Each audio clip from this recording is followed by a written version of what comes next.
राधे राधे श्रोताओजन। आज हम इस वीडियो में बात करने वाले हैं भाद्रपद मास में अमावस्या कब है, स्नान दान कब करना है, साथ ही पूजा का शुभ मुहूर्त इत्यादि जानकारी हम आपको इस वीडियो में लेकर आए हैं। तो आपसे अनुरोध है वीडियो को पूरा देखिएगा, साथ ही लाइक शेयर अवश्य कीजिए। आइए शुरू करते हैं। भाद्रपद मास की अमावस्या पिठोरी अमावस्या के नाम से भी जानी जाती है। सनातन धर्म में पिठोरी अमावस्या का बहुत महत्व होता है। इस शुभ अवसर पर 64 योगिनियों की पूजा की जाती है। साथ ही संतान की लंबी आयु के लिए व्रत रखा जाता है। इस व्रत के पुण्य प्रताप से वृत्ति के सुख और सौभाग्य में वृद्धि होती है। साथ ही जीवन में व्याप्त हर परेशानियां भी दूर हो जाती हैं। पिठोरी अमावस्या के दिन पितरों का तर्पण और पिंडदान भी किया जाता है।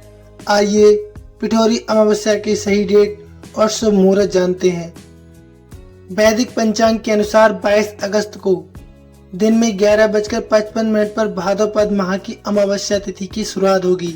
वहीं 23 अगस्त को दिन में 11:35 पर भाद्रपद मास की अमावस्या की तिथि की समापन होगा। इस प्रकार 22 अगस्त को अमावस्या मनाई जाएगी। पिठोरी अमावस्या के दिन प्रदोष मुहूर्त संध्याकाल 6:53 से लेकर रात 9:06 तक रहेगा। इस दौरान साधक 64 योगिनी की पूजा एवं भक्ति की जाएगी। साधक अपनी सुविधा अनुसार समय पर देवी माँ पार्वती और 64 योगिनियों की पूजा कर सकते हैं। वहीं पूजा के बाद आर्थिक स्थिति के अनुसार दान अवश्य करें। पिठोरी अमावस्या के शुभ योग क्या है? ज्योतिषों की माने तो पिठोरी अमावस्या पर वरियान और शिव वास योग का संयोग बन रहा है। भाद्रपद मास की अमावस्या तिथि पर देवों के देव महादेव कैलाश पर जगत की देवी माँ पार्वती के साथ रहेंगे। इन दोनों में देवी माँ पार्वती संग 64 योगिनियों की पूजा करने से साधक को विशेष कामों में सफलता मिलती है। साथ ही सभी प्रकार के दूर संकट हो जाते हैं। आइए अब जान लेते हैं पूजा विधि।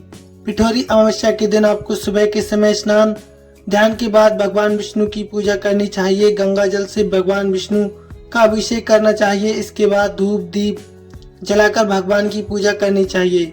इस दिन आपको विष्णु चालीसा का पाठ भी करना चाहिए। पूजा के अंत में आरती और प्रसाद वितरण करना चाहिए।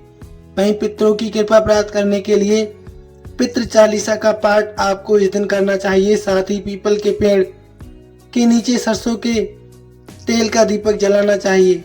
आइए अब जान लेते हैं इसका महत्व क्या है। पिठोरी अमावस्या पर पितरों का तर्पण करने श्राद्ध करने का विशेष महत्व है। माना जाता है कि इस दिन पीपल के पेड़ की पूजा करने से दुख दर्द दूर हो जाते हैं, आपकी बाधाएं दूर होती हैं। शनिदेव की पूजा करने का महत्व भी होता है क्योंकि अमावस्या तिथि शनिदेव को समर्पित होती है।